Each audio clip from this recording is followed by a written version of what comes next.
Oh my goodness. Good morning, good afternoon. Whatever it is for you, I hope you're having a fantastic day. My name is Zach Schomler. This is Strong Opinion Sports, episode 557. Welcome in. We are doing predictions today. I'm a little bit nervous for today's episode. I'm not going to lie to you. I think emotionally, I'm already preparing for the feedback, and I would imagine the anger, the surprise, the whole spectrum of emotions that is going to come with sharing my predictions for the season. Today we're doing the AFC and NFC North. That means Cleveland, Cincinnati, Baltimore, Pittsburgh, Chicago, Detroit, Green Bay, and the Minnesota Vikings. And I started there because I think the AFC North is probably the very best conference or division, I guess is the right word, division in the entire NFL. It's just loaded with, frankly, 4 teams that are all playoff contenders. I think the Steelers are the weakest of the 4, but I wanted to start in the North because I really like them. Tomorrow we're doing the West. Then we are going to do, I'm waiting until Wednesday to do the East because I want to be able to talk about Hard Knocks at the same time I talk about the Jets. Thursday will be the South. And then on Friday, we're doing 5 episodes this week. It's going to be a really massive, really big week. On Friday, we're doing an episode about the Johnny Manziel documentary that came out. I guess it'll come out tomorrow, August 8th. I'll get to it probably Thursday night. But I hope we're doing really, really well. I'm excited, man. I want to start by just introducing the way I do predictions. Here is how I do predictions. I research each team. This is a culmination of hours and hours and hours of work. I mean, do the math. If you research, look, one NFL team for an hour, then multiply that by 32 teams, that's already 32 hours of work, and I do more than an hour worth of research for every NFL team. So this project takes a lot of research. I get to know every team really, really well. Then I dive into the schedule. Once I know everything really well, I feel comfortable. I got a good understanding of each roster. I go through all 272 games during the NFL regular season. I pick the winner in every single game. And at the end, I count up the record I came up with. I go, oh my gosh. And it's kind of weird. It's a process of discovery, kind of sobering sometimes. You're going through, and when you count up at the end of the year, you're like, oh my gosh, the Browns had a way better year than I thought. Or the Lions look like they're division winners. Or, oh my gosh, are the Bears that bad? There are lots of emotions even for me because I know it's weird, but I try to just trust my process. And then at the end, I count it up, and I'm sometimes even surprised by like, wow, I didn't expect this to go that way. And I want to be very clear. If you do not agree with what I have to say, if you do not like what I have to say, you don't agree with me, I encourage you to send feedback. Tell me why I'm wrong. Teach me about your favorite football team, or teach me something I don't know. I really, really like doing it this way. This year we're doing predictions round 1. So these next 4 days we're going to cover all 32 NFL teams, 32 predictions. Then I'm going to wait a couple weeks. I'm going to listen to feedback. I'm going to hear what people have to say. Listen to the anger, listen to this positive feedback, the negative feedback. I want people to tell me why I'm wrong. I try to listen. I try to acknowledge I'm one man covering 32 football teams. That's a lot of work. And so if I get something wrong, have an open mind. And we'll do round 2 of predictions before the season starts, first week of September. I'm excited for that. I think this process is important because we do round 1, I listen, I hear, we have a fun conversation about every NFL team. Then for round 2, I think we'll be even more accurate. And I've never done it this way, but I'm really excited to do it this way in particular. I already have an idea. Like I got one NFL team that I'm like, oh man, I'm going to get a lot of anger, a lot of hatred. And I am nervous that one, it's out West. We'll cover it tomorrow. I'm worried my prediction for that NFL team is going to make people very upset. And I might be wrong. And I'm like, what do I do here? So when we reconsider and do stuff in the round 2, we'll try to, double check everything. I guess I double checked everything already. It'll be like a triple, quadruple check. But, I made my predictions. I'm going to tell you what they are now.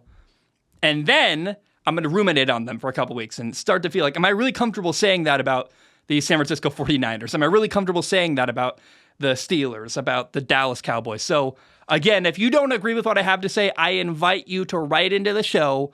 Tell me why you don't agree. Teach me something.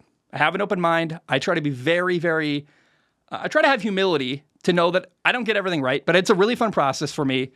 It helps me get to know every NFL team way, way better and cover the storylines better throughout the year. So this process is very important, and I hope you write in and give me feedback. I want to start, though, today. I know I've hyped up predictions now for like the entire first, 5 minutes of the show. I want to talk about two things real quick that are not predictions related. Then we will get into predictions. First of all, I've got a correction. This will be very short. Last episode, I said that Michael Vick won the NFL MVP when he got out of prison. And that was wrong. It was the wrong award I was thinking of. Michael Vick won the Comeback Player of the Year. I was talking about how Deshaun Watson might have a really, really incredible year this year. And it'd be kind of interesting. Does the NFL, would they feel comfortable giving him the NFL MVP, given all his stuff off the field? Well, Michael Vick got out of prison and won the NFL Comeback Player of the Year award. Maybe Deshaun Watson will get that. I'm not sure. I have no idea. I don't even know if he's eligible because he did play 6 games last year. But if Deshaun Watson has, like, statistically the best year of any quarterback in the NFL this year, it's going to be a really interesting conversation because, you know, do you hate the artist? Can you hate the artist and like the art? Can you hate a player for what they've done off the field, but then also respect what they do on the field? It's a very interesting ethical question we're going to have to, I think, run into this fall. But let's correct the record. Michael Vick did not ever win an NFL MVP. He won the Comeback Player of the Year, I believe, in 2010 with Philly right after getting out of prison. Remember that Philly, the Eagles team? It was Kevin Kolb. I believe Kevin Kolb lost his job to Michael Vick. Michael Vick playing for Andy Reid. It was incredible. It was so much fun. I really, my memory, it must be wrong. I mean, maybe he was in the MVP running at some point. Maybe that's what I'm remembering, but I thought he won MVP at some point in that stretch. Those Eagles teams were so much fun to watch. And, oh man, like, I don't know. I think Andy Reid's so underrated. He deserves more credit. Now, one more thing we have to talk about before we get into predictions today. So right after recording the show on Friday, more breaking news happened in a story that's going to be ongoing and something we will probably be covering for the next couple weeks and months and maybe even through the end of the year. The Pac-12 is now actually the Pac-4. The Pac-12, the conference formerly known as the Pac-12. Now they're the Pac-4. After recording Friday, we got more news. So not only is USC, UCLA, Oregon, and Washington going to the Big Ten, we knew Colorado said, I'm out, sayonara, I'm going to the Big 12. But now 3 more teams are joining Colorado going to the Big 12. Utah, Arizona, and Arizona State. So that leaves, 4 going to the Big 12, 4 going to the Big 10. The teams left behind are Cal, Stanford, Washington State, where I went to college, and Oregon State.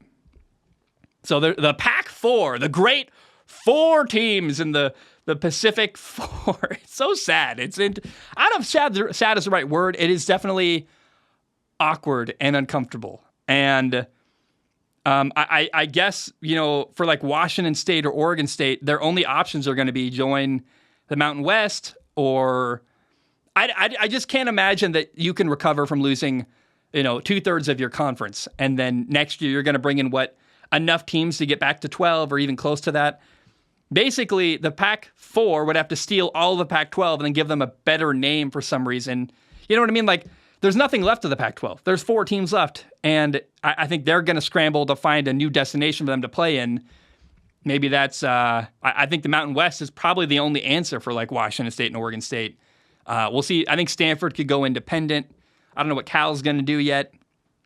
They're screwed, though. I'm not sure how you recruit if you're at Oregon State or Washington State, because you have no idea where you're going to be playing after this year. So what do you tell a kid you're recruiting? Hey, come play for us. I swear, we're going to be good. It's like, you don't even know where you're playing next fall. Why would I go play for you? It's a really tough situation for Oregon State and Washington State, and it's going to very, very badly hurt recruiting, if not screw them financially entirely, because their TV deal money they were hoping to get eventually ain't coming. And it's going to really impact Oregon State, and Washington State in particular are going to really take a hit. And man, I was there for when Gardner Minshew and Mike Leach were at Washington State. I was there. I remember probably like that era and like the Ryan Leaf era when they went to the Rose Bowl. Like, those are probably the best eras in Washington State football history. I was there on the sidelines when Washington State beat Justin Herbert and Oregon, and the same day College Game Day came to Pullman. That's probably never going to happen again. Like, it's really interesting that we have seen the Pac-12 took a nosedive, and the real big losers here are who's left behind. Oregon State, Washington State. I don't feel very bad for Cal or Stanford. They never invested in football.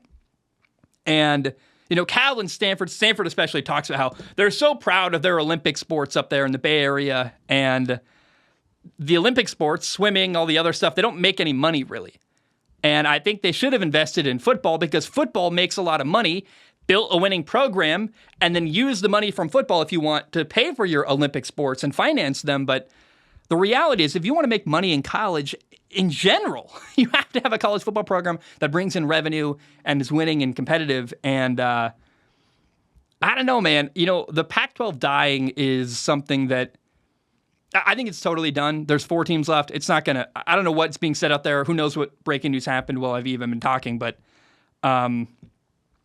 it's emotional for Pac-12 fans. I understand being sad, especially, again, Washington State and Oregon State. I really feel for those fan bases because I think it's tough to learn that nationally your team has no relevance. And that's painful. No one wants them. No one is really interested in their brand. No one is really interested in having them join their conference. They are the bottom of the totem pole. And, I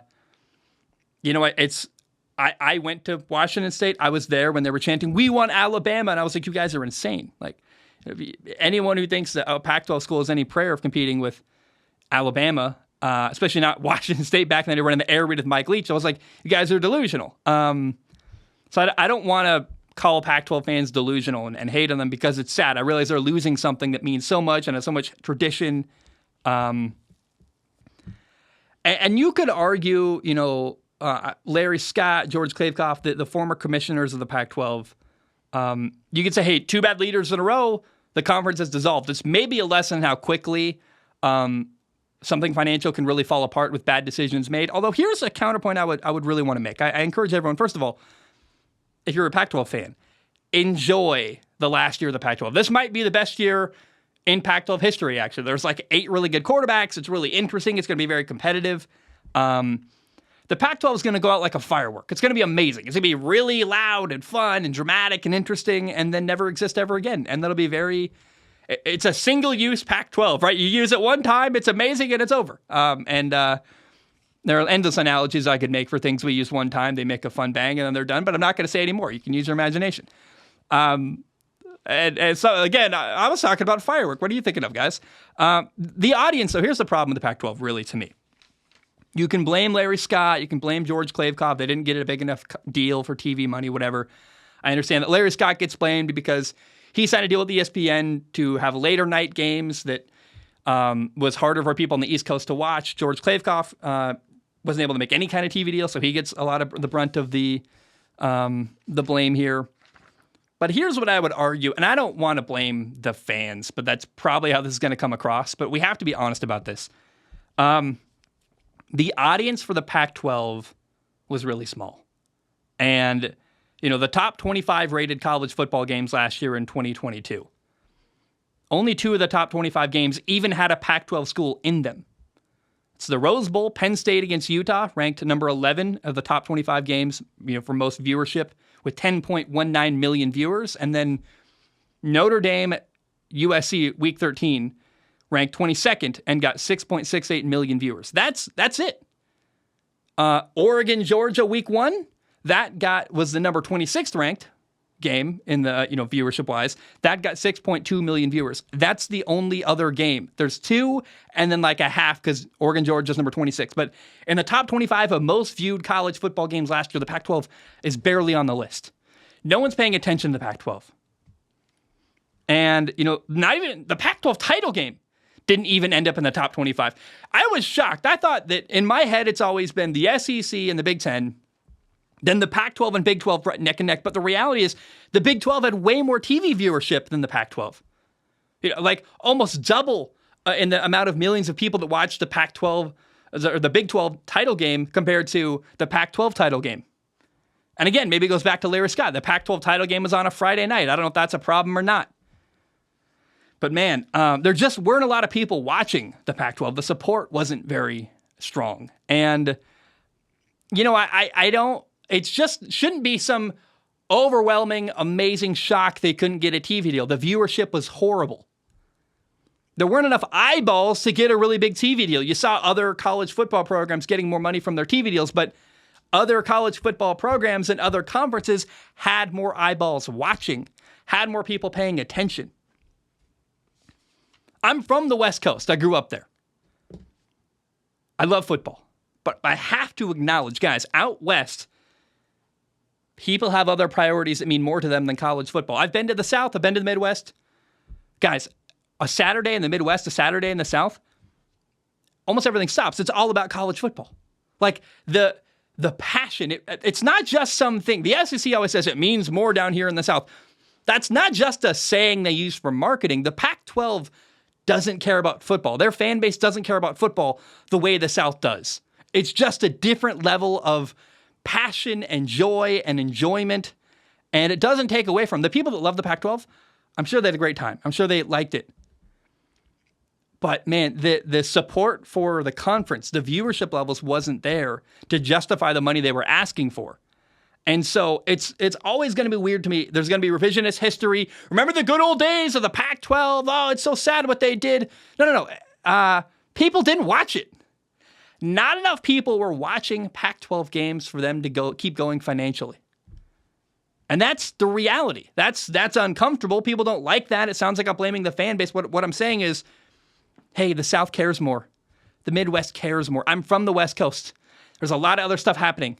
It doesn't get cold as quickly. It's warm until like December, relatively warm. Hey, I lived for a brief period in Minnesota when I was a kid.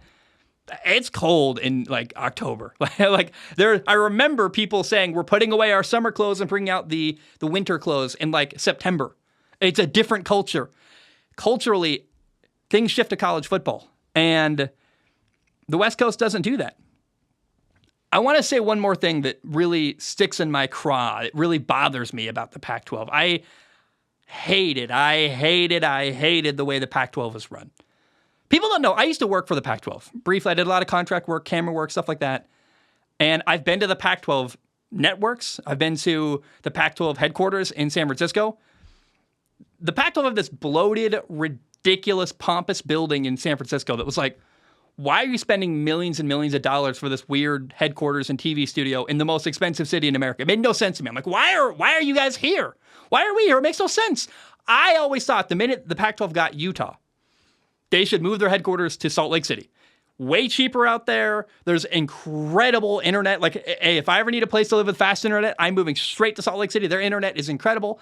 There's, I believe the NSA is there, which is part of why the network is so strong there. So you could have a headquarters. There's a lot of HQs of companies in Salt Lake City.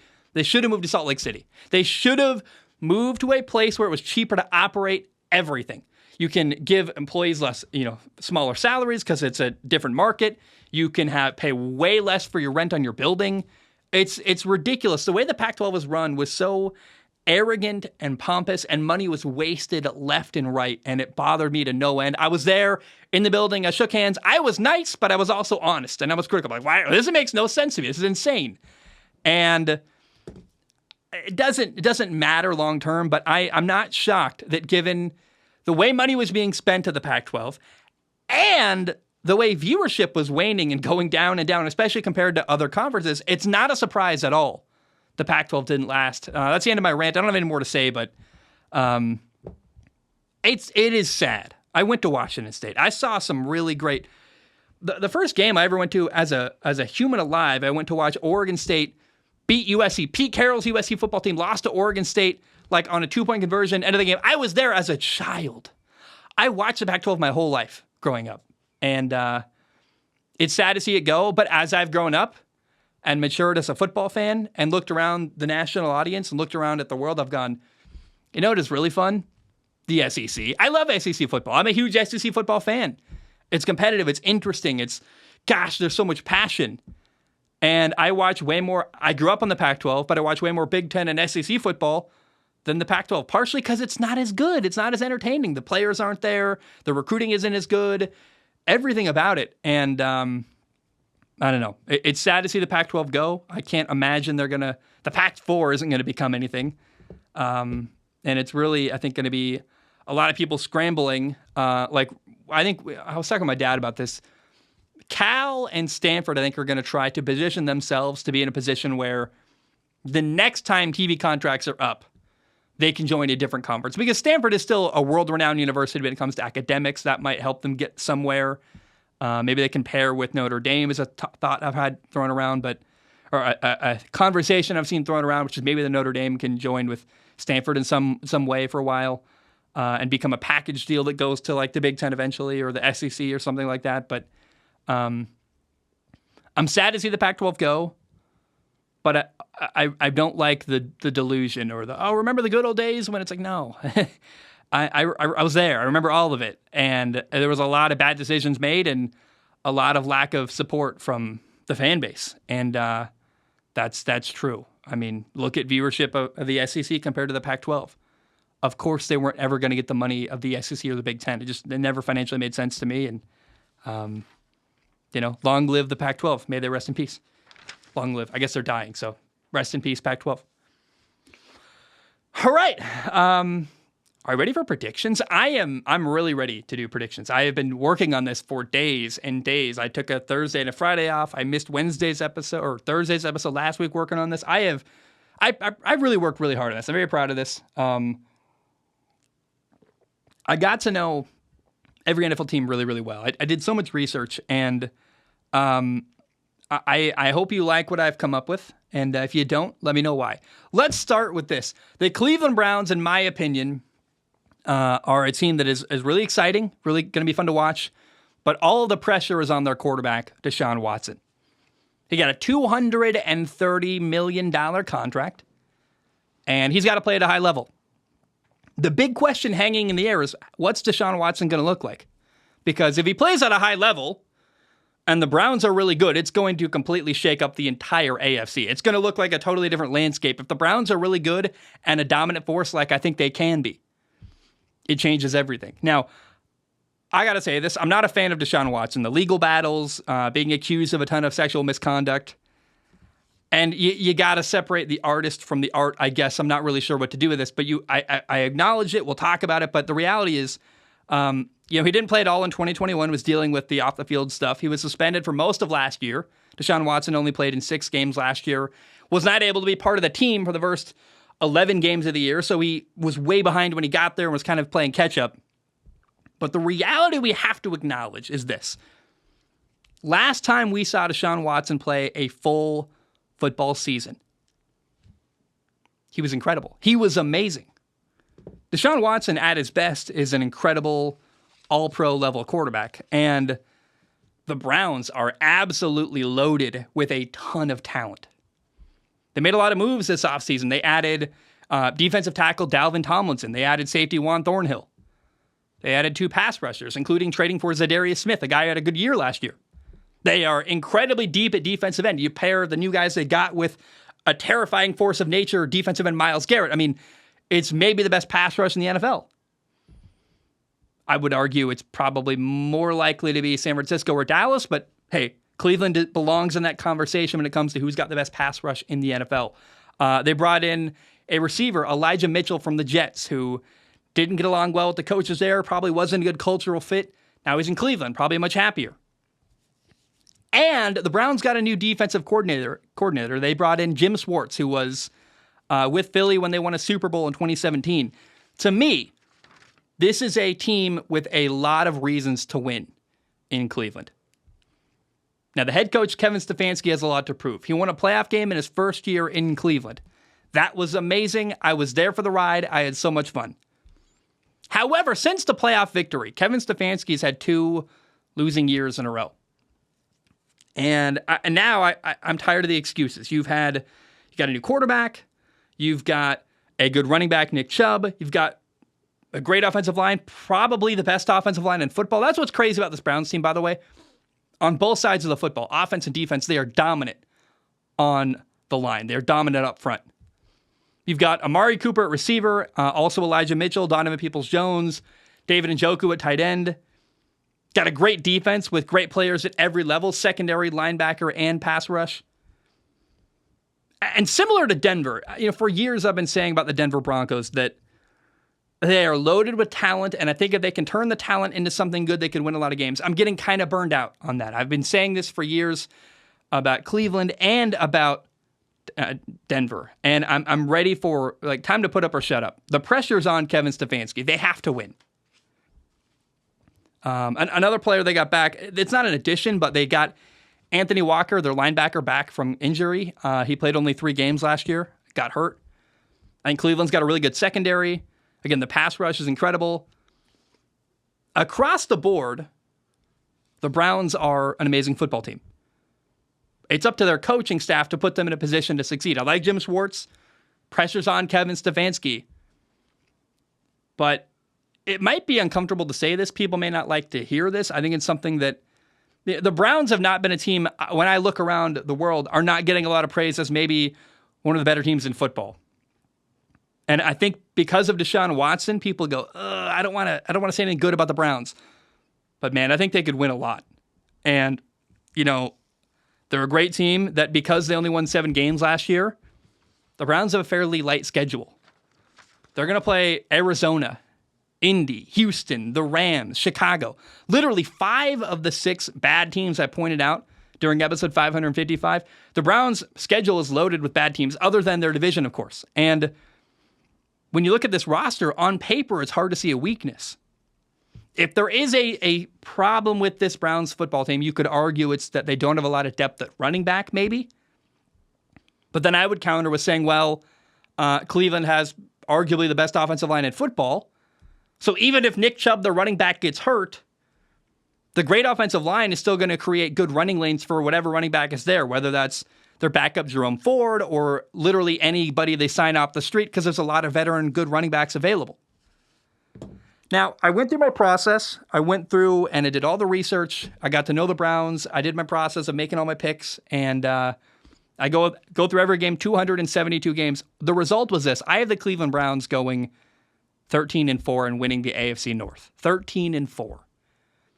To me, that would be a dramatic improvement. That's 6 more wins than they had last year. And I think there's a lot of skepticism of Cleveland, again, because it's the Browns and because it's Deshaun Watson, and nobody wants to say anything good about Deshaun Watson. But even though they play in the toughest division in football, in my opinion, they got a lot of games against bad teams, so it's a loaded roster with an easier schedule. That is why I have the Cleveland Browns going 13-4 this fall. Now, this prediction relies all on Deshaun Watson playing at a high level. But I encourage you, if you don't believe Deshaun Watson can play really good football, go watch the film from the 2020 season, the last time he played a full year, his final year in Houston. He played on a terrible football team. His coach, Bill O'Brien, got fired in October 5th. I don't know why that's ingrained in my memory, but it is. And still, despite all of the garbage around him, Deshaun Watson played really well at a really high level. If he plays that way he did his last year in Houston, 2020, if he plays that way in Cleveland this fall on a loaded Cleveland Browns roster, it could impact the entire AFC. That is why I have the Browns going 13-4. I guess as uncomfortable as I am saying it, I think Deshaun Watson is going to be really good, and so are the Browns. What do you make of that? I think that's going to be, it's going to ruffle some feathers. People are not going to like that. I don't even love it. I mean, to me, emotionally, after the Browns won a playoff game, any little hope or joy I had in watching them kind of went away. I was like, I was so invested. They won a playoff game, and then emotionally I checked out. I'm like, okay, great. They reached the goal. They accomplished it. That's fine. But look, I trust my process. Their roster is incredible, and if Deshaun Watson plays the way I know he can play, that's a Browns football team that can do some damage in the AFC. All right, let's talk about Baltimore. Let's talk about the Baltimore Ravens. The big question with Baltimore this fall is, can they do more than just make a playoff game? Joe Burrow has 5 playoff wins in his NFL career. Lamar Jackson was drafted before Joe Burrow and only has 1 playoff victory. Joe Burrow is 5-2 in the playoffs. Lamar Jackson is 1-3. And the biggest focus, what's going to allow Baltimore to go deeper in the playoffs, is going to be Lamar Jackson taking a step forward as a passer. The last couple of years, the top teams in the AFC have been Cincinnati with Joe Burrow, Patrick Mahomes and Kansas City, and Josh Allen in Buffalo. The question really should be, can Lamar Jackson elevate Baltimore into the top of the AFC? Can they crack that elite group and push themselves up into the top of the AFC? I love what the Ravens have this year. They've got an amazing offensive line. They have invested in receivers. They added Odell Beckham Jr. They drafted Zay Jones in the first round. I'm really curious what Rashad Bateman's going to do. He's a former first-round pick in 2021 at receiver. He's dealing with a foot injury. He's not playing yet. Rashad Bateman only played in 6 games last year, but he was a first-round pick for a reason. There is potential there, but can Rashad Bateman stay healthy? Still, though, adding OBJ, adding Zay Jones. I mean, the Ravens are trying to support Lamar Jackson at receiver. They also have receiver Devin Duvernay. He's speedy, great return man. They've got an awesome tight end, Mark Andrews. I mean, there are good weapons around Lamar Jackson in Baltimore. They're trying, man. They're trying to give him the support he needs. They also hired Todd Monken as the new offensive coordinator from Georgia. And I am really, really curious about the Ravens offense this year because I'm not sure what it's going to look like. You know, in college, Todd Monken always had better athletes. He was the offensive coordinator at Georgia. It was a physical mismatch in almost every game Georgia played. They just dominated one-on-one matchups all the time. So really the question is, will Todd Monken's ideas translate to the NFL? We will see. I am really curious to watch that this year. But it's very clear, a central focus of Baltimore this year is trying to improve their passing game. So, hey, we'll see what happens. I got to say, I have a ton of respect for their head coach, John Harbaugh. To me, he's a bit underrated, actually, somehow. He's won a ton of games. I don't know why he's... people don't talk about John Harbaugh with the reverence I think he deserves, in my opinion. Now, I am concerned about the Ravens' corners. They signed Rock Ya-Sin to a 1-year deal. I'm hoping he helps, but we'll see. The other corner is Marlon Humphreys. And, I look at this Ravens secondary. I like Kyle Hamilton, their young safety. But this might be a team that relies on winning a couple shootouts. I mean, they're going to play in a lot of big games. Cincinnati, Cleveland, Pittsburgh, obviously. But, Baltimore's also going to play Seattle, the 49ers, the Chargers, Detroit. Games where you got to score a lot of points. And I worry that having a weakness in the secondary, especially at corner, could be a problem. But you also can look at it as an opportunity. These big games, Seattle, 49ers, Chargers, Detroit, the games in their division, obviously, they're opportunities for the Ravens to show what they can do. And look, man, I'm really hinging everything in this prediction on Lamar Jackson improving as a passer. And if that happens, it's not going to matter if they're a little bit weaker in the secondary. They're going to score enough points for it to not matter. Now, there's some uncertainty at running back for Baltimore because they signed Melvin Gordon, a veteran running back. And Melvin Gordon came out and said J.K. Dobbins, their starting running back, is sitting out. I didn't know that. The world didn't know that. Left a lot of questions up in the air. Is J.K. Dobbins hurt? Is he upset with his contract? What's happening there? There's uncertainty what's going to happen at the running back position. I want to acknowledge it. I'm not sure how it's going to impact the year, but there is a question mark. What's going to happen with J.K. Dobbins? Is he going to play? Is he not? Like, what's going on there? There seems like an underlying situation that isn't publicly available for us to know. Now, to me, the Baltimore Ravens are a playoff team. I have them going 12-5. Worst case scenario, they're going to be a wild card team. And I really, truly believe we're going to see Lamar Jackson develop as a passer and obliterate people. When you have a guy who is as talented running the football as he is, who also has got a lot of weapons to throw to, an incredible offensive line, and develops as a passer and starts doing bigger and better stuff downfield, it's going to be unreal. And maybe sometimes developing as a passer isn't taking that deep shot and making some crazy throw. It's throwing to your check down. It's the little stuff. And it's the little details I want to see Lamar Jackson improve at. But 12-5 would be one more win than the Ravens had last year in a loaded AFC. Like, you might ask, Zach, the Ravens are a way better team when you talk about them. Why do they only win one more game than last year? It's because the AFC is so incredibly talented. There's that much incredibly gifted talent and football teams around them. But the question is, how much can Lamar Jackson elevate them? The AFC is super competitive. And the real question, again, is how much does Lamar Jackson develop as a passer this year, and how far can he take them? I want to talk about the Cincinnati Bengals. Last year, the Bengals lost the AFC title 2 years ago, they lost the Super Bowl, so they went to back-to-back AFC championship games. And it makes me think of the movie Moneyball, actually. Joe Burrow is still trying to win the last game of the year. And they're going to try again this year, man. They kept their group together. They've got their 3 stud receivers, Jamar Chase, T. Higgins, Tyler Boyd. Makes me wonder how long they can keep that big 3 together. I'm not really sure. Contracts are coming up. They were able to keep Joe Mixon with a reduced contract. The Bengals also were able to hold on to their defensive coordinator, Lou Anarumo. He's amazing. He's a fun defensive coordinator. I love his system. He's got these complicated schemes that make it really tough for opposing quarterbacks. I like him. This team last year was 1 score away from going to back-to-back Super Bowls. The Bengals are a really good football team. And they didn't make a lot of moves this offseason. They tried to keep everyone they could. They lost 2 safeties. They lost Jesse Bates and Von Bell. So they've got kind of an unproven secondary. They have Nick Scott and second-year safety Dax Hill with the belief that rookie Jordan Battle is going to be in the mix in the secondary to play safety as well. And the Bengals are likely starting a second-year corner, Cam Taylor-Britt. Again, it's these unproven guys in their secondary. They make me go, we'll see.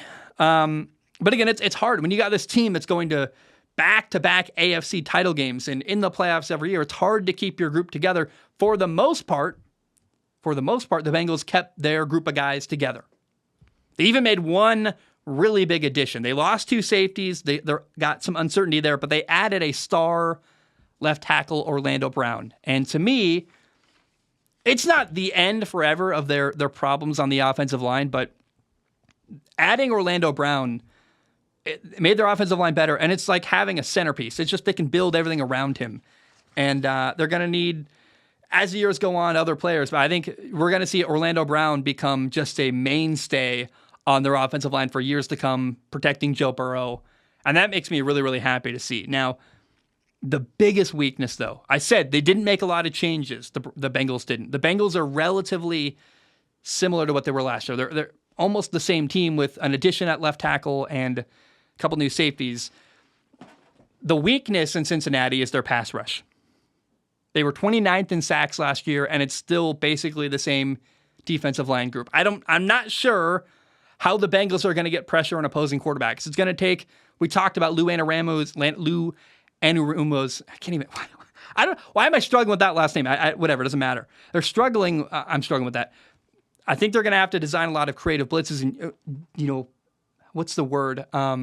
Manufacture pass rush on a quarterback with bringing blitzers and complicating stuff because their D-line alone isn't getting pressure on quarterbacks. 29th in sacks last year is not great, especially when you realize the group didn't do anything to change what they're doing.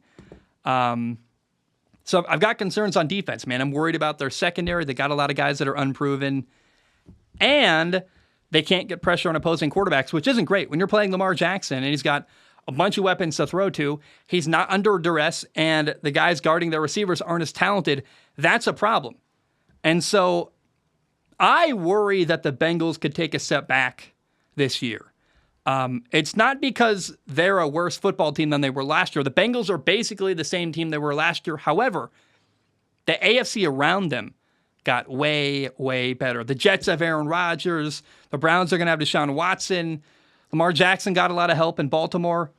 The AFC has got so many good teams. And, I have the Bengals going 12-5 this year. Again, they won 12 games last year. They went 12-4 because the Bills game never got finished. So that was kind of a weird, as far as standings, it kind of screwed everything up. But I think they're going to win 12 games again this fall. And I worry that might be too high. I gave them 12 wins because when I looked at their schedule, I went through everything, and I was like, are you sure, Zach? I'm like, yeah, that's it. And I actually wanted to go lower given how much everything around them has improved. But then I go back to their team is basically the same, and they still have Joe Burrow with a better offensive line. It's hard to doubt Joe Burrow. I'm trying to give Joe Burrow the benefit of the doubt. But if they finish third in the AFC North, I would not be shocked. I mean, the Browns are better, the Ravens are better, and the Bengals don't have a great pass rush. They've got big question marks in their secondary. And I worry about them, man. Like, after their bye week, they play Houston and Indianapolis, and those are going to be easier games, but they've got 9. Like, it's like a gauntlet. After their bye week, they've got these 9 brutal games where you're like, oh, I would not want to play that schedule at all. I mean, the back half of the year for Cincinnati is really, really tough. And, it's just hard to sustain the levels of success that Cincinnati's had recently. Back-to-back AFC titles, winning almost every year, winning your division 2 years in a row. It's just hard to keep it going. And even if the Bengals got a little better this offseason, adding an amazing left tackle, that's a huge deal. I just think all the other teams around them in the AFC got that much better. And it's really shocking to me how much more talent I see in the AFC as opposed to the NFC in the NFL. The AFC teams are way better. I'd be shocked if an AFC team didn't win the Super Bowl, given how good it is in the AFC over there. And I guess I wouldn't be shocked if the Bengals take a small step backward. I have them at 12-5. I could see that being 11-7 or 11-6 or 10-7, because again, I want to acknowledge they got a tough schedule the second half of the year. They've got a bad combination, which is an inability to make opposing quarterbacks uncomfortable. They're not getting after the quarterback. They've got an unproven secondary. That's a problem. And if they finish third in the AFC North, I would not be shocked. I'd be disappointed. I love Joe Burrow. I'm giving him the benefit of the doubt. That's why the Bengals have 12 wins in my predictions. But again, I have concerns about this football team that I do not have about other teams in the AFC, and that makes me not feel great. Okay, the last team in the AFC North is Pittsburgh. We'll talk about them after this drink of water. The Pittsburgh Steelers are a team that I just can't wait to watch this fall. The thing I'm most excited to see is actually the connection developing between their second-year quarterback, Kenny Pickett, and their second-year receiver, George Pickens. To me, they're growing, and as they grow together, I think it gives me vibes of Peyton Manning and Marvin Harrison, this really good, dynamic duo that could be so fun to watch for years to come. I believe George Pickens is about to have a breakout year. If you've been watching Steelers training camp, he's been having catch after catch, making play after play. They also have other receivers, got Deontay Johnson and Allen Robinson. Allen Robinson's a big question mark. He played for years in Chicago with not a great quarterback. He was in L.A. with the Rams last year. I want to see Allen Robinson. Was that 2 years ago? That's crazy. Like, Allen Robinson's done very little, despite being a great quarterback. Hasn't done a lot during his NFL career. I am hoping that this year in Pittsburgh, Allen Robinson has a good enough quarterback to finally show what he can do. I really like the Steelers tight end, Pat Freiermuth. He's all reliable. He's got good hands inside. I really trust him. He reminds me of like Heath Miller back in the day. And another thing I really love about this Steelers football team, this is the best offensive line in years in Pittsburgh. Everyone on their offensive line is under 30, which is a really encouraging thing. It's a young group. They added guard Isaac Seumalo. I love him. They got a rookie 14th overall pick, Broderick Jones, who's going to be starting at left tackle. So I think now having a starting left tackle who's a rookie also means growing pains. It's not going to be manna from heaven immediately. It might take a couple weeks for him to settle in. And look at Seattle. Seattle had 2 rookie tackles last year, and they were hit and miss at times. I mean, they really kind of struggled. Abraham Lucas, Charles Cross. They're going to be better this year, I think, in Seattle. But having a rookie tackle, it's great for your future. It might hurt you early on during the year. But I still find the offensive line in Pittsburgh is the most encouraging thing I've seen in a long, long time from that group in Pittsburgh. The best player by far in Pittsburgh is their pass rusher, TJ Watt. He is just a terrifying force. I would not want to play against him as an opposing quarterback. No way. I'm like, nope. We're playing who this week? Hey, does a backup maybe want to play? I'm not sure. Obviously, I wouldn't do that. But, man, TJ Watt is he's crazy, man. He's so good. I like their secondary. They got safeties, Minkah Fitzpatrick, DeMonte Casey. Corner's really interesting for Pittsburgh this year. They have this polar opposite group. You've got on one side Patrick Peterson, a 33-year-old veteran who feels like he's played for every NFL team under the sun. And then you got a rookie on the other side, Joey Porter Jr. And I'm really excited for Joey Porter Jr. to play with Patrick Peterson and have a guy he can watch and learn from and kind of work as a mentor, because Patrick Peterson he's hard to hate. He's hard to criticize. He's done so many good things throughout his career. He's a solid pro. He's done just a lot of stuff at a high level in the NFL. I can't think of a better guy for Joey Porter to work with and learn from than Patrick Peterson, actually. I think that's awesome. One weakness for the Steelers defense, in my opinion, is they're weaker at inside linebacker. I think it's going to hurt them in the run defense, but in a passing league, if you're weak at inside linebacker, I can handle that. If you're going to be weak at any position, inside linebacker ain't that bad. I mean, that's a pill I can swallow. Now, it does suck. They play Baltimore and Cleveland twice, who, both of those teams run the ball well between the tackles. That's not great. But outside of their division, I think having a weaker inside linebacking group isn't the end of the world at all. I think it's also worth saying, as I talk about Pittsburgh, I love their head coach, Mike Tomlin. I respect him. I think somehow he's underrated. Like John Harbaugh and Mike Tomlin are two coaches that have won Super Bowls who they're not given a lot of respect when you see coaching rankings and all this stuff. Like for some reason, Mike Tomlin and John Harbaugh, they don't get a lot of shine. They don't get a lot of respect. They've been at their teams for years. They've won a lot, and yet people, I think, are just bored with their success. And to me, 16 years as the head coach in Pittsburgh, how can you not respect what Mike Tomlin has done and what he's built? And as he's pivoting to a new quarterback and it's working as well. I mean, to me, it's just an impressive thing. People talk about how Mike Tomlin was handed the keys of the cars to a Ferrari, but and that might be true. Mike Tomlin inherited a great team from Bill Cowher, but then he kept it going. And after 10, 12, 14, 16 years, you're like, hey, at what point does he get credit for the thing he built? Because it's no longer Bill Cowher's team anymore. It hasn't been for 16 years. It's weird to me that, no one talks about the sustained success Mike Tomlin's had, other than they've had a winning year every year, basically, is the only thing you see occasionally mentioned because it's this cool streak, but it doesn't feel like a sense of respect. It feels like, oh, look at this cool thing he's doing. Anyway, the big question in Pittsburgh to me is it's year 2 for Kenny Pickett, and I want to see how big of a leap is he going to have? How much better is Kenny Pickett going to be this year compared to last year? I have the Steelers going 9-8 this fall. 9 wins, 8 losses. It's the exact same record they had last year. I think it's a borderline playoff team. If this team was in the NFC, they're a playoff team, undoubtedly. They would win the AFC South. They would win the NFC South. They're, I think, a really good football team. It just so happens they play in the toughest division in football. They play Baltimore, Cleveland, and Cincinnati twice and are competing with them in their records. Look, the AFC is so competitive. There's only 7 playoff spots, and Kenny Pickett is probably going to be really good this fall. But again, the AFC, there's so many good teams. You got Aaron Rodgers with the Jets, Patrick Mahomes, Kansas City, Joe Burrow, Cincinnati, Lamar Jackson in Baltimore, Justin Herbert, Deshaun Watson in Cleveland, Russell Wilson in Denver, Josh Allen in Buffalo. Haven't even mentioned him yet somehow on this list. Miami and Tua. I mean, the competition is incredible in the AFC. Great quarterbacks, great football teams, all paired together. And so if you want to break into that top 7, get a playoff spot in the AFC, you have to be truly special at quarterback. And I think it's going to require Kenny Pickett playing at an elite level, which I don't know that it's going to happen this year.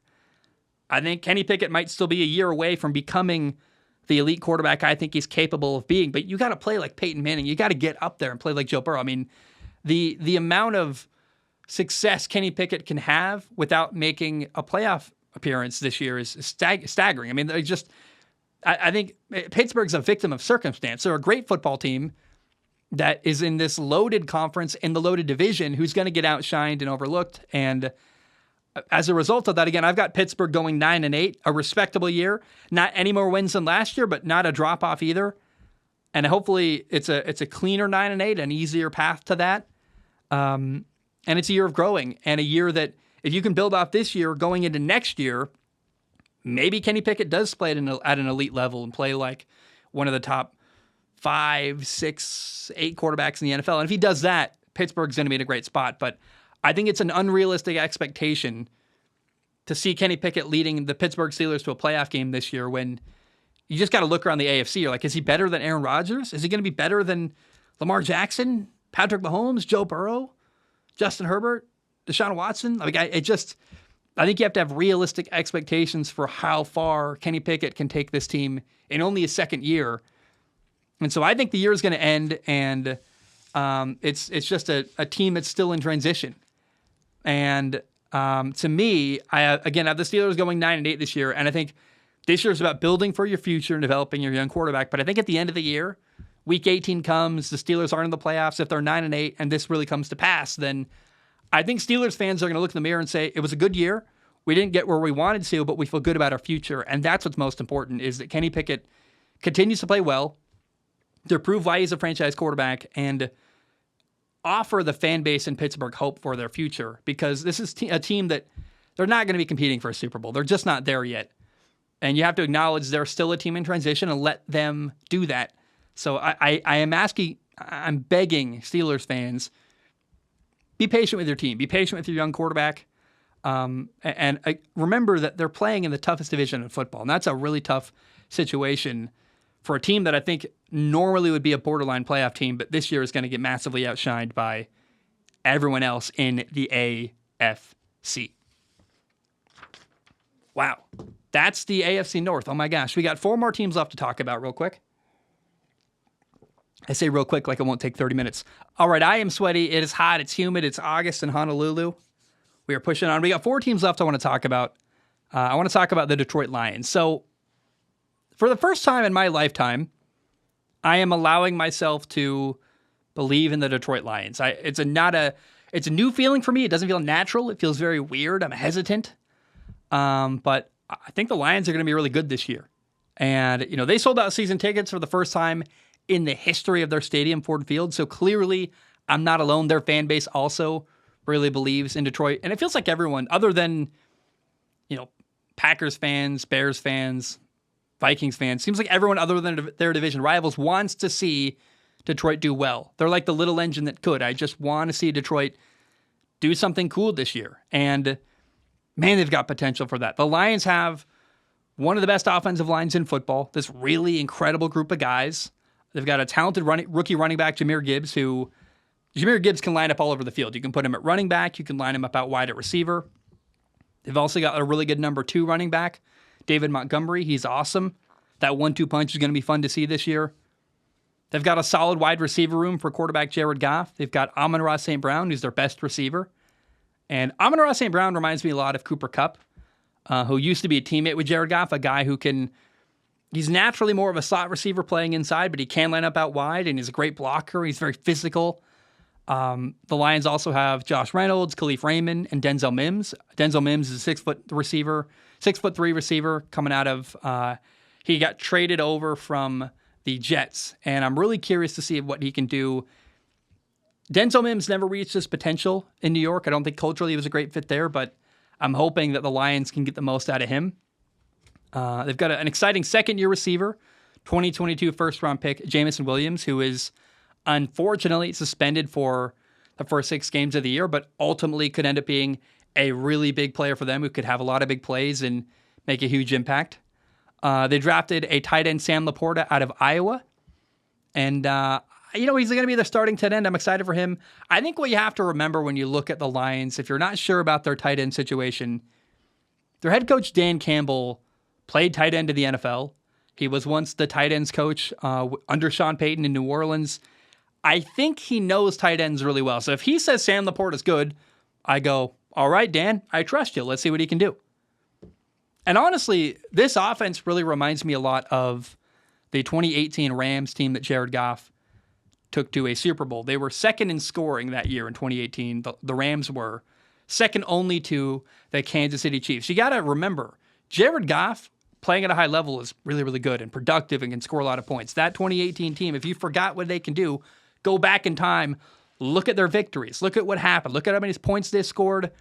They were a really fun team to watch. And similar to that Rams system, this year's Lions team is going to get a lot of people out of position. They're going to run the ball heavily and really well. They're going to be under center a lot. They're going to use meaningful motion, which is going to, really what's going to happen is they're going to have a lot of plays that look very similar. A motion here, it's a handoff. It looks the same as the other one. They fake the handoff and run play action, orbit motion, short motion, stuff like that. I'm really excited to see them just manipulate defenses a ton by forcing them to give up their looks and forcing them to get out of position and kind of lulling them to sleep. They'll see, It's the same motion we've been seeing all game, and then they'll use a wrinkle off of it and go, oh, I wasn't expecting that. I'm really excited for the creativity that comes along with what the Lions are going to do under center, using motion. And, I think people don't realize Jared Goff is going to be given like an all-time high level amount of freedom at the line of scrimmage. I've seen videos where they talk about Jared Goff goes to the line and has 5 plays available for him to run, which is an absurd amount. I mean, in the past, Russell Wilson's only had 3. I mean, they're really letting Jared Goff do what he wants at the line of scrimmage and running the right play. And that's really cool. You're giving Jared Goff total ownership of this offense. Jahmyr Gibbs is going to be a big-time playmaker. And frankly, this is the best coaching staff the Lions have had maybe ever. I mean, you look at this coaching staff, you're like, wow. And, the coach that I covet, that I worry about them losing, is Ben Johnson, their offensive coordinator. He's a guy who's really smart, does a good job. They were able to keep him and not consider head coaching offers last year. I'll pay him whatever it takes to keep him there. I think he's going to be really good for Jared Goff, and they're going to do good things together. But what this Lions coaching staff is going to do on offense and defense is put players in a position to do well, which to me is what good coaching is. And they're going to take advantage of their good young players. Now, I think the one weakness in Detroit is that they've got no true number 2 outside corner. In the draft, they had 2 first-round picks. They wanted to get Jahmyr Gibbs, but I think their other target was to try to get a corner. And all the guys they wanted to draft at corner in the first round were taken from them. So they landed on linebacker Jack Campbell from Iowa in the first round as their second first-round pick, their second pick of the first round. But there's a question mark at corner. However, even though they're not as good as I'd like them to be at corner, they've got a really good pass rush. Everyone knows about Aiden Hutchinson, their number 2 overall pick. But if they get after the quarterback, it's going to make it easier for corners that don't have to defend as long. And quarterbacks who are getting sacked, quarterbacks who are getting hit, quarterbacks who are under pressure aren't as accurate. So I think the way they can make up for their lack of a great number 2 corner is get after the quarterback, make opposing quarterbacks uncomfortable. If they can do that, it's going to really help their secondary. And there's a player to watch. James Houston had 8 sacks last year, and he's a not necessarily a starting pass rusher in Detroit, but he's making a name for himself on passing downs. I encourage you to pay attention to James Houston in Detroit this year, a guy who can get after the quarterback. And 8 sacks last year to not be a starter, that's a really impressive number to me. So I'm excited about him. And then I mentioned him, Denzel Mims is a player who's got potential. I think one of the only other maybe criticisms of the Lions roster is they don't have a true big, tall, outside receiver. Well, they traded for Denzel Mims from the Jets, and I'm not sure he's going to work out, but he's 6'3", had a lot of potential in college. I was really excited for him, actually. Didn't seem to fit in the Jets organization, but maybe Denzel Mims can work out in Detroit and reach his potential, which would be really fun to see. So all that being said, I have the Lions going 10-7 this year. I know that's not, I think Lions fans want to hear 13-4, 12-5. I think 10-7 wins them the NFC North. I feel really strongly they're going to win their division. And if anything, I worry that 10-7 is too low, actually. That might not be enough wins in my predictions. But I want to be very, very clear. I'm really, really confident in Jared Goff, their quarterback. I think he's going to have a great year, and I think the Lions are going to make a playoff game. And I think it's going to be the best year in a long, long time in Detroit, and I cannot wait to watch it. All right. We got to talk about this one. I want to talk about the Minnesota Vikings. Last year was a magical year for the Minnesota Vikings. They went 13-4. They made the playoffs. Their first-year head coach, Kevin O'Connell, was a massive home run. And the question is, can Minnesota do it again? Well, one thing they did this offseason that I loved in Minnesota, they added a new defensive coordinator, Brian Flores, former Dolphins head coach who did a great job there, former coach in Pittsburgh. Now he's the defensive coordinator in Minnesota. Round of applause. That's a great hire and a great move. Now, the Vikings did lose a couple of guys who were big contributors. They lost defensive tackle Dalvin Tomlinson. He went to Cleveland, got a big contract. They lost wide receiver Adam Thielen. They tried to replace him with Jordan Addison, the first-round pick. Running back Dalvin Cook is gone. That's probably Addition by subtraction, he was a big contract and wasn't as productive. They lost cornerback Patrick Peterson to Pittsburgh. They lost linebacker Eric Kendricks. They traded pass rusher Zadarius Smith. I have questions about their defense. However, their defense was terrible last year. So it's losing some defenders and trying to bring in new guys. Not the worst thing I've ever seen. They brought in a new corner, Byron Murphy, to replace Patrick Peterson. Now, the big question mark on the Vikings defense, in my opinion, is Marcus Davenport. He's a pass rusher. He is supposed to help them get after the quarterback. He was brought in from New Orleans. Marcus Peters is a former first-round pick who's 26 years old, very young for a guy who's been in he's been in the league for 5 years somehow. But unfortunately, in 5 years in the NFL, and he's missed some games due to injury, but playing 11, 15 games a year, it's really sad that his sack numbers only got 21 and a half sacks in 5 years in the league. That's not great. I thought in 2021 he showed potential, but that's 2 years ago. And Marcus Davenport's a big question mark. Can he really make their pass rush better in Minnesota? I'm not sure. However, they weren't great last year. I'm really curious how Brian Flores can help the defense in Minnesota, because Minnesota last year was ranked at the very bottom of all of the defensive categories, almost all of them. It's ridiculous. Last year, their defense in Minnesota was terrible. And also last year, the Vikings went 13-4. To go 13-4 with a bad defense, pretty impressive. Says a lot about their offense. This year, and Vikings fans, hear me out. Please don't kill me. Listen to what I have to say, then give me feedback. But Vikings fans, I have the Vikings going 9-8 this fall. A couple things went really, really well for Minnesota last year. They stayed relatively healthy. They were 11-0 in regular season games that were one score. So to win basically every one-score game you play in, that's shockingly rare and doesn't happen very often. And they had a couple insane wins. They beat Buffalo in overtime in this crazy game where they converted a 4th and 18 to Justin Jefferson. Minnesota had the biggest comeback in NFL history against the Colts. That's probably not going to happen again this year. So I expect Minnesota to take a step backward. I think they overachieved last year. It was great. It was fun. It was magical is the word. But this year, Minnesota's got a really tough schedule. I have them starting 3-3 and then kind of hovering all year around 500, finishing ultimately 9-8. I'm not hating on the Vikings. I don't have any disrespect for them. But we have to acknowledge how well things went for them last year and how unlikely it is that happens again this fall. Plus, last year, the Lions weren't as good. And, I think a lot of the teams around them are better. Plus, the Vikings winning their division, making a playoff game means they're going to play a tougher schedule. So I feel comfortable saying the Vikings are going to take a step backward this year. And that sucks. I like Kirk Cousins. I like their coach, Kevin O'Connell. But, the big question mark, how big of an impact can Brian Flores have on that defense? If Brian Flores comes out and top to bottom turns around that defense entirely, that could make this prediction very, very wrong. So keep your eye on that.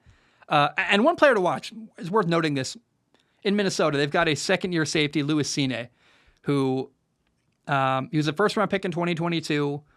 They need him this fall. He broke his leg week 4 last year, so he never really got a chance to play at all last year.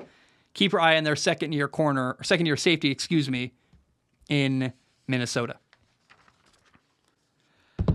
All right, how about the big one? Probably the biggest brand in the NFC North, in my opinion. Let's talk about the Green Bay Packers. The Green Bay Packers are a young team that gives me a lot of hope for their future. And I think if you're a Packers fan, the most fun thing to watch this year is going to be watching these young guys grow together and learn how to win together. It's going to be Jordan Love's first year as a starting quarterback in Green Bay, replacing Aaron Rodgers.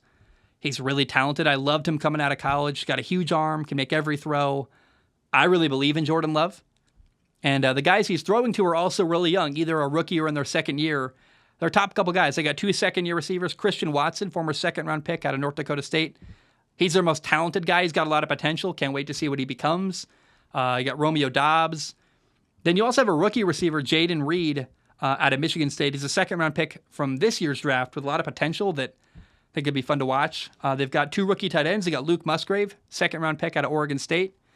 They also drafted a tight end, a third-round pick, Tucker Kraft. So A lot of youth in their receiving room. Tight end, 2 rookie tight ends, rookie receiver Jaden Reed, 2 second-year receivers, Romeo Dobbs and Christian Watson.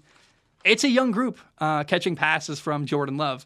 And I like that. I think it allows them to all come up together, kind of like it gives me like baseball team vibes. I know that's kind of weird, but I grew up watching the Seattle Mariners, and I loved watching their young prospects develop. And you're like, hey, that guy in AAA that comes up and plays occasionally, he's going to turn into a great player. Of course, they traded that player away, Adam Jones, and forever bitter. But my point is, watching these young guys come together, I think, is going to be just a joy if you're a Packers fan. And I hope you can lean into that and enjoy it and enjoy watching the progress they make from week 1 to week 18. Now, I really like the Packers' offensive line. For a young quarterback to have an advantage like a great offensive line is huge. That's exactly what Jordan Love has. And also, it's an offensive line with a lot of depth. I mean, they can sustain and survive an injury on the offensive line and have another guy step up and do okay. I think that's really cool. They've got a starting running back, Aaron Jones, I really like. Their number 2 back, A.J. Dillon, has been, I think, a bit of a disappointment so far in his NFL career, but we'll see if A.J. Dillon can make a lot of progress and play even better this fall. Now, the reality of this team, given how young they are on offense, other than the offensive line is full of studs that are awesome, and they're well proven, but you know, the receiving core in Green Bay is unproven. They got to show what they can do. To me, this Packers team is led by their defense. They've got a great front 7, a solid secondary. The big storyline on defense is I want to see Rashawn Gary, their pass rusher, take a step forward. He was a first-round pick in 2019 out of Michigan. 2 years ago, he had 9.5 sacks, and he had a good start to last year, but tore his ACL, kind of sidelined him, and I thought he was having a great year, and then getting hurt against Detroit kind of took any progress he was making away, which really sucked. But, one interesting thing that happened in Green Bay this offseason is that they decided to keep their defensive coordinator, Joe Barry. And I was surprised they kept him after last year. And I wonder if keeping Joe Barry is going to prove to be a mistake ultimately. We'll see. Time will tell. I think it's a little risky, though. I think, A, it keeps continuity on their defense. They can keep doing the same stuff and try to see if they can get better at doing it. And if they fail, they can hire a new guy for next year. It's kind of low risk because I don't think Green Bay is competing for a Super Bowl this fall. This year is going to be all about growth and development and getting those young players where they need to be on the offensive side of the football. I think best case scenario, this Packers team finds a way into a playoff game via the wild card. I don't expect that, but that would be a pleasant surprise. I believe the Packers are going to go 9-8, and there will be a lot of fun, small moments. But ultimately, this is a year for development. And I really believe in Jordan Love. I want to say that very clearly. I believe in him long term. He's going to be awesome, but he needs patience. He needs some time to grow and develop. If he makes mistakes early on, I hope he doesn't. I hope Jordan Love comes out week 1 and destroys the Chicago Bears. But if he doesn't, take a deep breath, relax, allow him time to develop. And this 9-8 record for the Packers does account for that. I expect them to take their time to kind of grow and come together as an offensive unit. 9-8 would be a good year to me. That's one more win than they had last year. I think it would show progress, actually. And I think by the end of the year, Packers fans are going to take a deep breath and feel really good about their future going, we got the right quarterback. We learned what happened, whether the defense did good or not. They'll figure out whether the defensive coordinator can play. But I think long term, the quarterback is really all that matters this year. How can Jordan Love develop and get better? And I think at the end of the year, that question will be answered and give Packers fans a really good feeling. Now, the first 3 games of the year in Green Bay are really interesting because week 1, they play at Chicago. That's a weaker defense with a below-average pass rush that I think is going to be great for Jordan Love making his first ever start replacing Aaron Rodgers. That's going to be not his first ever start in the NFL, I realize that, but this is a big moment for Jordan Love. Game number 1, it's supposed to be your team. I think to be able to play against a weaker defense, that's such an advantage. Can you imagine if week 1 he played against the Cowboys pass rush? I mean, that's just a way tougher road to go down. And so as far as he kind of got a gift from the scheduling gods to play a weaker defense in his first start this year, to kind of started off on the right foot. I think that's awesome. Now, week number 2 at Atlanta is really interesting. By the way, the Packers start on the road 2 games this year. They play, again, week 1 at Chicago, week 2 at Atlanta. This Atlanta game is going to be fascinating because they've got 2 young quarterbacks. Jordan Love on one side, Desmond Ridder on the other, both trying to show the world what they can do. And I think Jordan Love comes out on top on that matchup. I think I'm really excited to see. That's a game where you're going to see Jordan Love and go, oh, because he's going to look, I think, a lot better than Desmond Ridder throwing the football and get a lot of respect and belief from Packers fans. And then week number 3, they play New Orleans at home in Green Bay. That's going to be a fun test for the Packers because it's really going to show what their defense can do. Derek Carr has an opportunity with the Saints to play in a really good system with good players around him. It's going to test Derek Carr, and it's going to test the Packers' defense. How good are they? If they shut down Derek Carr, that's a big deal to me. And I think these first 3 games for the Packers, at Chicago, at Atlanta, then against New Orleans, we're going to learn a lot about this young Green Bay team in the first 3 games of the year. But I think it's a gift from the gods to play Chicago week 1 and a weaker defense with a weaker pass rush and not a great secondary. For a guy with, second-year rookie receivers, that's going to be a huge advantage. So I feel great about what Green Bay's doing. I feel great about Jordan Love, and I think this early schedule is going to be fun to watch for the Green Bay Packers. All right. The Chicago Bears, man. The Chicago Bears are the number 1 overall pick in this year's NFL draft. And they decided to trade down. They did not draft a quarterback when they could have. They actively chose to commit to Justin Fields. And for that, I thank them. I am so happy they chose to commit to Justin Fields. Justin Fields going into year 3. I think he's on the path to becoming a superstar. I really believe in his future. I love him. And the Bears are trying to support him. They used their first-round pick to draft a right tackle, Darnell Wright from Tennessee. I love it. They're investing in their offensive line, a huge problem for them recently. They also added guard Nate Davis in free agency. Again, this is a team addressing their problems and getting better on an offensive line that's been a huge problem early on in Justin Fields' career. So the Bears' offensive line is going to be better. And when they traded down in the draft with Carolina, they also got a new receiver, DJ Moore. So the wide receiver room is better. They got DJ Moore, Chase Claypool, Darnell Mooney. That's a pretty solid group. Plus, they got 2 good tight ends. They've got Cole Kmet and Robert Tonyan, who came over from Green Bay.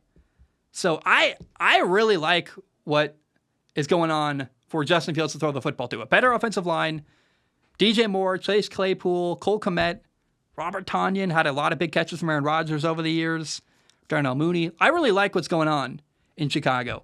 I want to see Justin Fields improve as a passer. That's a big question he's got to answer this year. But it feels like, and respect to Ryan Poles, the Bears general manager, he's doing that. He's supporting Justin Fields and putting him in a better position to be successful with more help around him. I like the Bears' offense. Here's the problem. Last year, the Bears' defense allowed more points than any other defense in the NFL. That is not great, especially when you consider Matt Eberflus, their head coach, is a defensive head coach.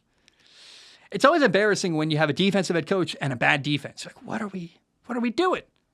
Especially when you've got a young quarterback like Justin Fields you're trying to develop. I worry Matt Eberflus isn't the right coach given the situation. You got a young quarterback, Justin Fields, you're trying to grow and develop. I don't think Matt Eberflus might be the right guy for the job. To me, Matt Eberflus seems like a nice man, nice guy, but as a head coach, he's got a lot to prove. And we'll see if he does that this year. They made 3 additions on their defense. They added linebackers TJ Edwards and Tremaine Edmonds, and they added defensive end Yannick Ngakoue. I'm not really sure how adding 2 linebackers are going to make the Bears defense dramatically better.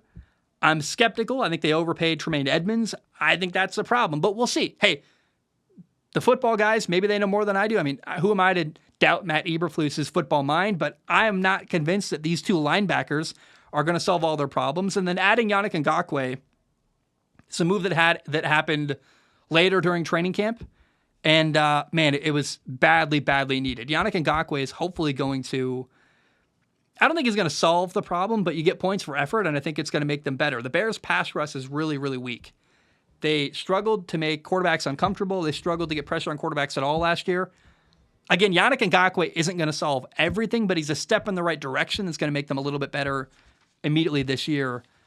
There's a lot of youth on this football team, though. Bears rookie corner, second-round pick, Tyreek Stevenson is expected to be a starting corner.